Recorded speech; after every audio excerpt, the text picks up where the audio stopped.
Dans cet esprit de paix, je lance à l'intention de tous les acteurs du jeu politique cette pressante invitation: faire preuve de justice, d'honnêteté et de transparence tout au long des opérations électorales, ainsi que celui qui librement et en toute conscience prend la décision de se présenter n'oublie pas que le poste privilégié qu'il veut conquérir est essentiellement celui du serviteur du peuple. Enfin, que les institutions impliquées dans ce processus délicat jouent leur rôle en toute indépendance afin que tout se déroule dans la transparence, la justice et la paix. Ce sont les déclarations de Monseigneur Nicodème Bariga, nouvel archevêque de Lomé. C'était le 11 janvier 2020. Politique, c'est de ça nous parlerons dans cette troisième partie avec mon père, le père Pierre-Marie Chanel Afognon, qui est resté toujours avec nous. Mon père, mais quel commentaire faites-vous de ces premières déclarations du nouvel archevêque de Lomé? D'abord, je voudrais saluer en passant son excellent Monseigneur Nicodème Bariga et me réjouir de l'enseignement qu'il nous a donné. Monseigneur Bariga est dans la droite ligne de l'Évangile et de la doctrine sociale de l'Église. J'invite nos amis qui nous suivent à aller dans Google et à télécharger Doctrine sociale de l'Église, le chapitre 8, qui parle de la communauté politique. Monseigneur Bariga n'invente rien, mais il reste profondément fidèle à l'Église dans son enseignement qui touche le domaine social et politique. Je peux aussi demander aux uns et aux autres de télécharger en ligne un document qui est en fait l'exhortation post-synodale Ecclesia in Africa et de lire le chapitre 4 où il est question de construire le royaume de Dieu. Mais je cite par exemple une partie du numéro 105 qui dit: le mandat que Jésus a donné à ses disciples au moment où il s'apprêtait à monter au ciel s'adresse à l'Église de Dieu pour tous les temps et tous les lieux. L'Église famille de Dieu en Afrique doit aussi témoigner du Christ par la promotion de la justice et de la paix sur le continent et dans le monde entier. Et donc, l'Église poursuit: le témoignage de l'Église doit aller de pair avec l'engagement déterminé de chacun des membres de ce peuple de Dieu pour la justice et la solidarité. Ceci est particulièrement important pour les laïcs qui occupent des fonctions publiques, car ce témoignage exige un état d'esprit permanent et un mode de vie en harmonie avec la foi chrétienne. Donc, Monseigneur n'est que dans la fidélité à l'enseignement de l'Église, parce que si on est chrétien catholique et qu'on occupe des postes de responsabilité dans la société, ce n'est pas du tout pour s'enrichir, ce n'est pas du tout pour écraser les autres, ce n'est pas du tout pour créer les conditions qui vont endommager la paix, mais c'est plutôt pour travailler pour que la paix règne grâce à la justice, grâce à la vérité qui permet aux hommes de se réconcilier, de se pardonner, et alors la paix prend toute sa place. Il a raison. Oui, Isidore. Oui, je dirais que vous avez publié, bien vous avez adressé une lettre ouverte aux candidats à la présidentielle 2020, dont le premier tour est annoncé pour le 22 février prochain. On dirait que vous et le nouvel archevêque, vous avez la même vision de la chose. Et pourquoi est-ce que vous avez adressé cette lettre-là aux candidats? C'est parce que vous voyez en amont que le processus n'est pas bien préparé, ou pourquoi? Qu'est-ce qui vous a motivé?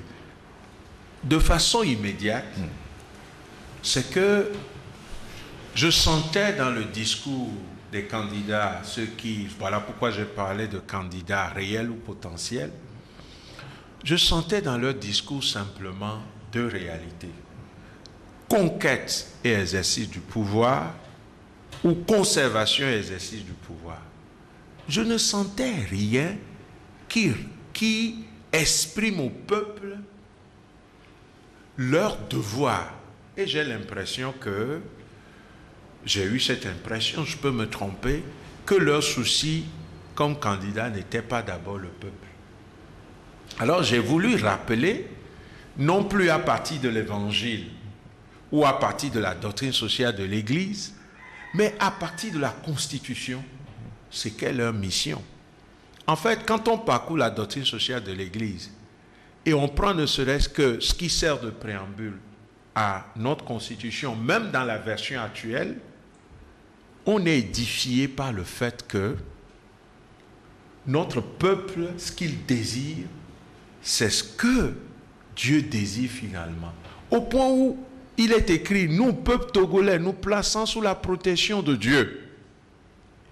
Nous nous plaçons sous la protection de Dieu pour faire quoi? De bâtir un état de droit. Est-ce que les candidats là, les 7 retenus maintenant, parce que quand j'écrivais, on ne savait pas le nombre, est-ce qu'ils sont en train d'aller aux élections pour bâtir un état de droit? Si ce n'est pas le cas, ils sont non seulement en train de s'attirer une forme de malédiction. Parce que mentir à un peuple, on peut le faire royalement. Mais tôt ou tard, on doit payer ça. Et quand on voit comment certains dictateurs ont fini, mais on doit se dire qu'on ne peut pas mentir à un peuple. Parce que cette constitution, c'est comme un test sacré pour tout le peuple. Moi, je ne parle pas de la Bible pour qu'on dise, moi, je suis musulman, moi, je ne crois pas. Je parle de notre constitution. À bâtir un état de droit dans lequel les droits fondamentaux de l'homme, les libertés publiques et la dignité de la personne humaine doivent être garantis et protégés. Est-ce que c'est pour ça qu'ils vont aux élections? Si c'est pour ça, gloire à Dieu. Mobilisons-nous, prions et agissons de façon citoyenne pour que ceci soit respecté. Si ce n'est pas le cas, mobilisons-nous aussi pour non seulement leur rappeler, mais ne pas leur permettre de nous gouverner. On va dire que c'est une utopie, oui, mais il faut quand même que dans le cœur et dans l'intelligence de chaque Togolais, la vérité soit établie. Maintenant, si on n'arrive pas à des résultats, au moins dans notre esprit, dans notre conscience, on n'appelle pas ce qui est vrai faux et ce qui est faux vrai. Et donc, quand on voit, ne serait-ce que ça, moi, s'ils ont cette conscience, c'est déjà beaucoup. Quand on voit la question des droits de l'homme dans notre pays, quand on voit tout ce qui tourne autour des violations des libertés des citoyens, tout ce qui dégrade la dignité de la personne humaine au niveau de la santé, au niveau de ce qu'on peut appeler les droits sociaux, économiques et culturels. Mais à cette rentrée, j'ai appris qu'il y a eu bousculade devant l'entrée d'une amphi et on a cru que la fille était décédée, mais en fait, elle a été piétinée.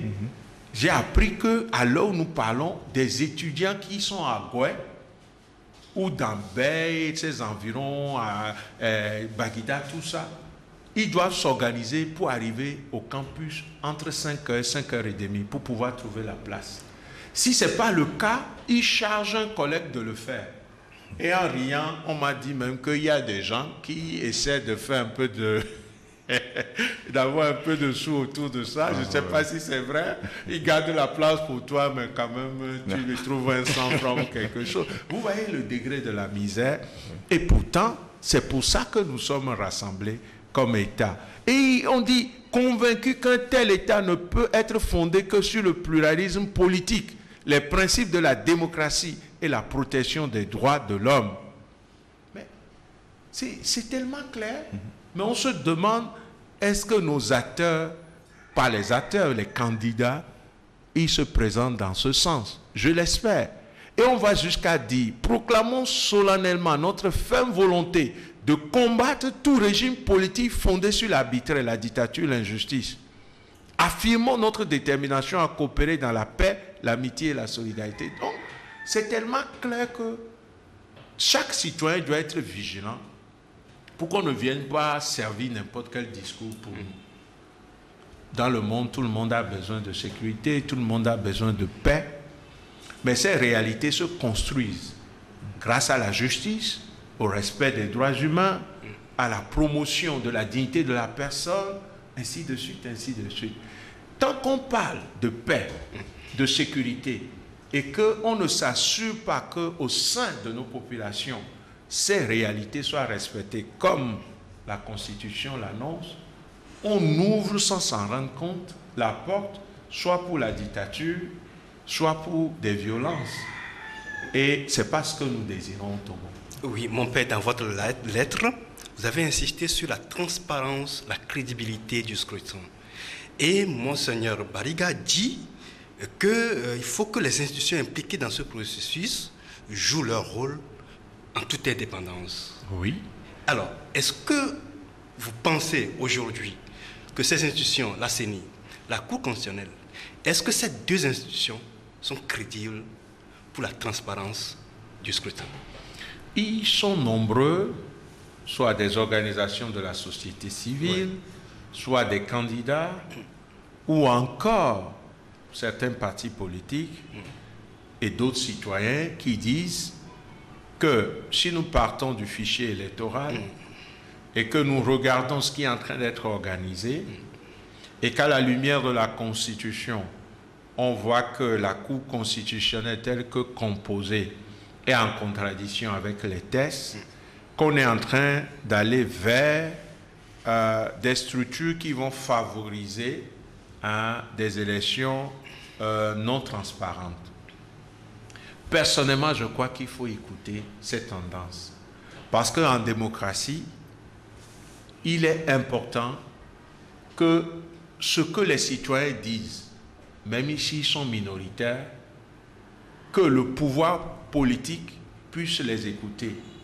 Parce que le gouvernement, le chef de l'État, les parlementaires, ceux qui doivent décider, sont censés représenter tout le peuple et non une partie du peuple. Même si, par exemple, dans un pays, c'est à 52% que les populations ont eu à me donner mandat, une fois que j'ai pu gagner les élections, je dois administrer les 48% restants aussi. Donc, je me dis qu'il est important qu'on puisse les écouter. Cela dit, je n'ai pas l'ensemble des preuves pour dire que les élections ne seront pas crédibles. Je voudrais simplement exhorter chaque Togolais et surtout le pouvoir en place, le gouvernement, exhorter les parlementaires, tous ceux qui sont décideurs dans le pays, mais aussi les candidats, à pouvoir travailler pour que la vérité des urnes triomphe. Parce que c'est ça qui va nous maintenir dans la paix et qui va nous permettre vraiment, dans les années à venir, d'enclencher davantage notre développement pour réduire la pauvreté et effacer progressivement la misère. C'est ma conviction et je pense que c'est la conviction de beaucoup de Togolais et qu'on ne peut pas laisser de côté ce besoin qui est déjà consacré dans notre Constitution et que des standards au niveau international confirment quand il s'agit d'élire les représentants du peuple.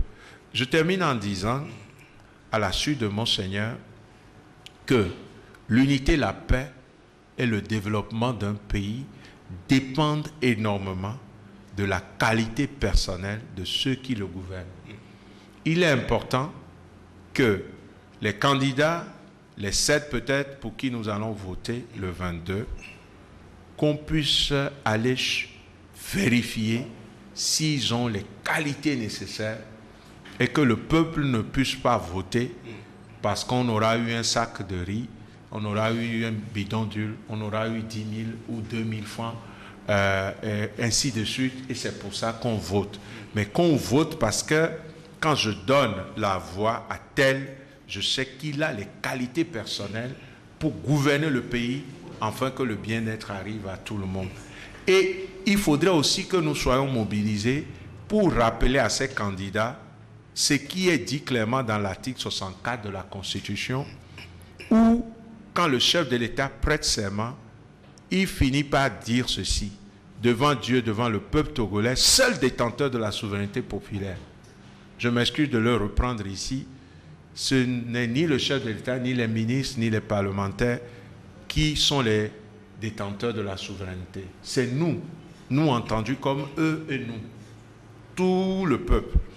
Et donc, le chef de l'État poursuit en disant, entre autres, de nous conduire en tout en fidèles et loyaux serviteurs du peuple. Il faudrait que nous exigeons ça.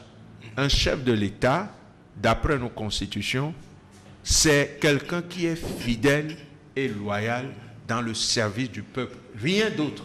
Et s'il oublie ça, il perd quelque chose de sa crédibilité constitutionnelle avant même de parler des autres formes de crédibilité.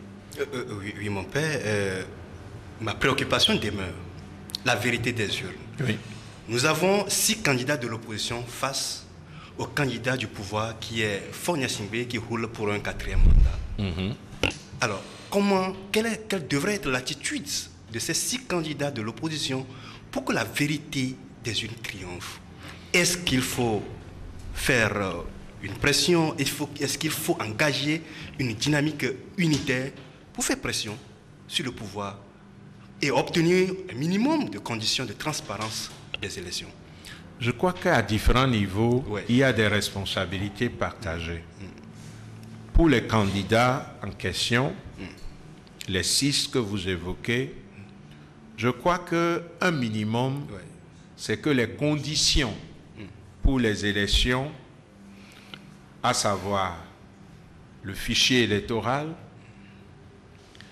tout ce qui va accompagner les opérations pendant et après, depuis le bureau de vote jusqu'à la CELI, de la CELI vers la CENI, que tous ces acteurs puissent mutualiser les efforts afin que ces conditions soient réunies. Et je pense que même le chef de l'État qui est candidat doit aller dans ce sens. Imaginons, peut-être on va me dire je suis un doux rêveur, mais imaginons que ces 6 candidats aiment vraiment ce pays et que le 7e qui se trouve être le chef de l'État aime aussi ce pays et qui se disent, pour cette fois-ci, en 2020, nous nous engageons à ce qu'il n'y ait pas de fraude, mais nous voudrions respecter ce que le peuple va dire.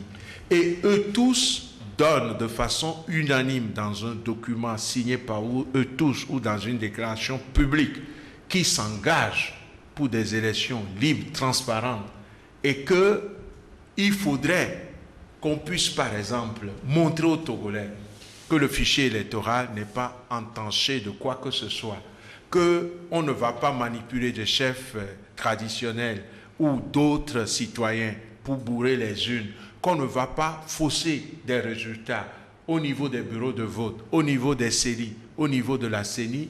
Je pense qu'ils auront déjà amorcé l'ouverture du salon pour la paix avant d'amorcer l'ouverture de la chambre à coucher où la paix peut s'établir, se multiplier, être fécondée et vraiment envahir tout le pays. C'est un rêve, mais je pense que dans un sursaut patriotique, s'ils aiment ce pays, ils vont le faire.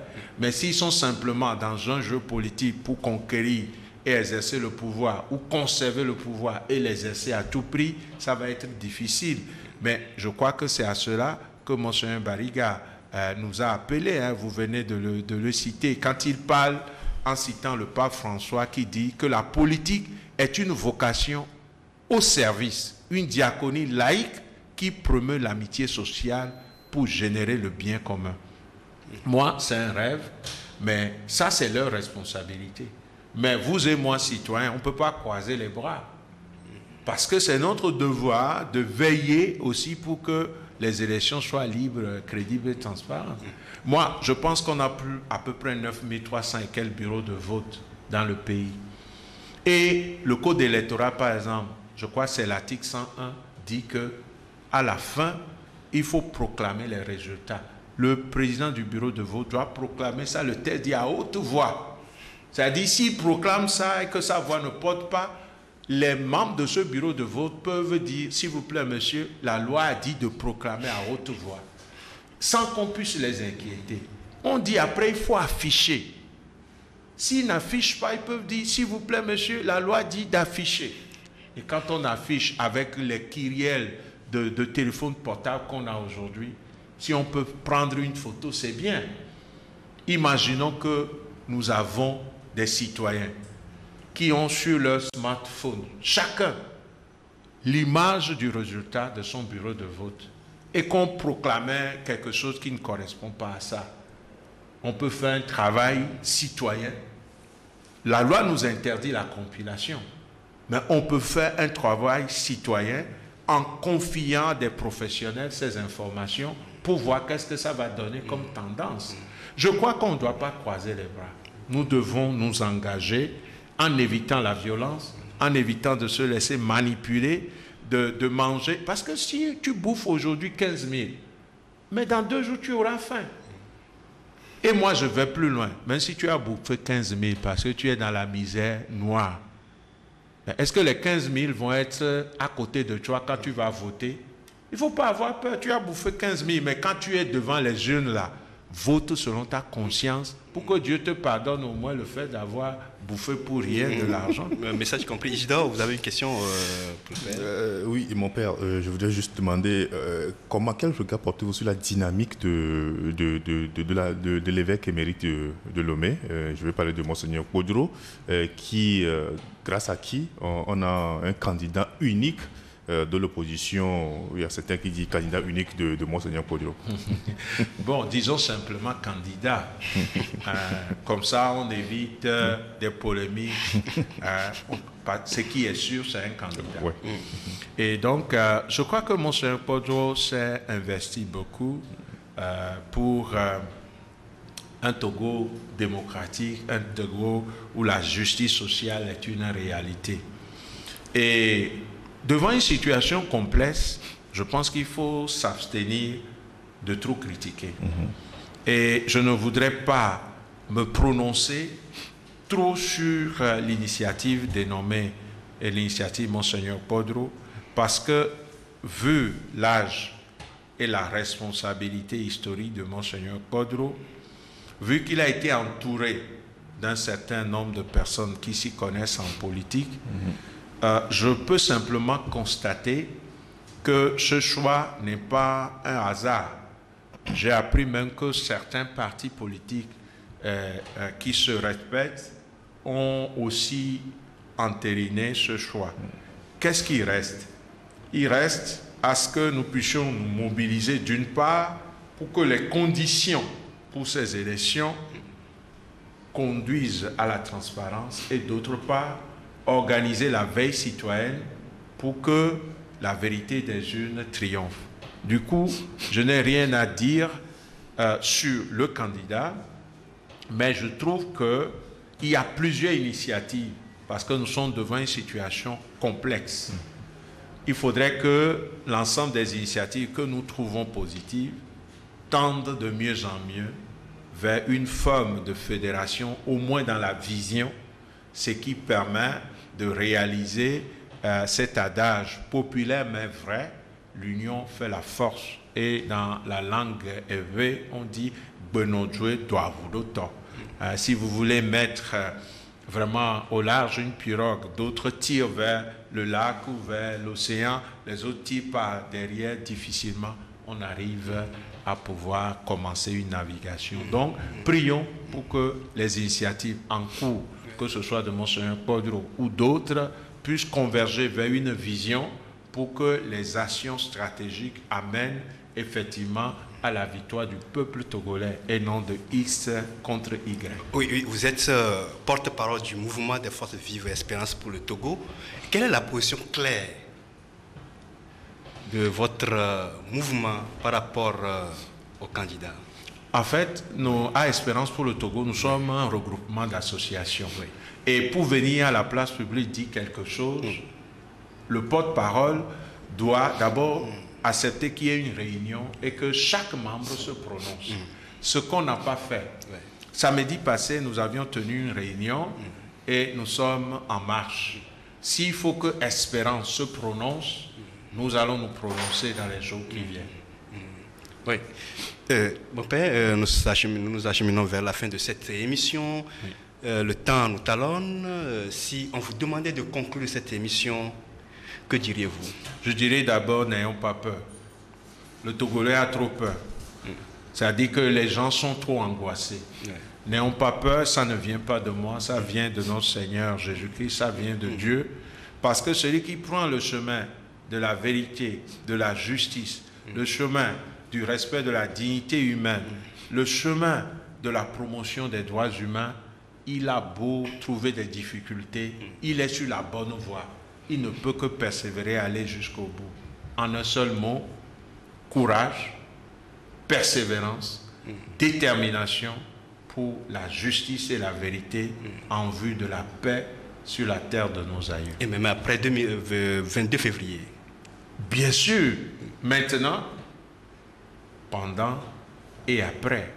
Parce que si nous nous engageons simplement pour le court terme, qu'est-ce que nous laissons pour les progénitures? Notre combat ne doit pas viser simplement le court terme. Il faudrait que demain, par exemple, nous autres qui sommes en fin de notre génération, plus ou moins, nous sommes une génération qui est en train de vieillir. Il y a la nouvelle génération qui dit qu'elle est sacrifiée. Il faudrait que ceux qui vont venir puissent aller le plus loin possible. Par exemple, aujourd'hui, quand le chef de l'État est venu au pouvoir, il y a 15 ans, ceux qui étaient nés en 2005, c'est ça, non? Oui. Ils auront 15 ans. Oui. Et donc, bientôt, ils seront adultes à 18 ans, 20 ans, 22 ans. Est-ce qu'ils pourront dire qu'ils ont trouvé un pays meilleur que ce que moi, ma génération, a trouvé?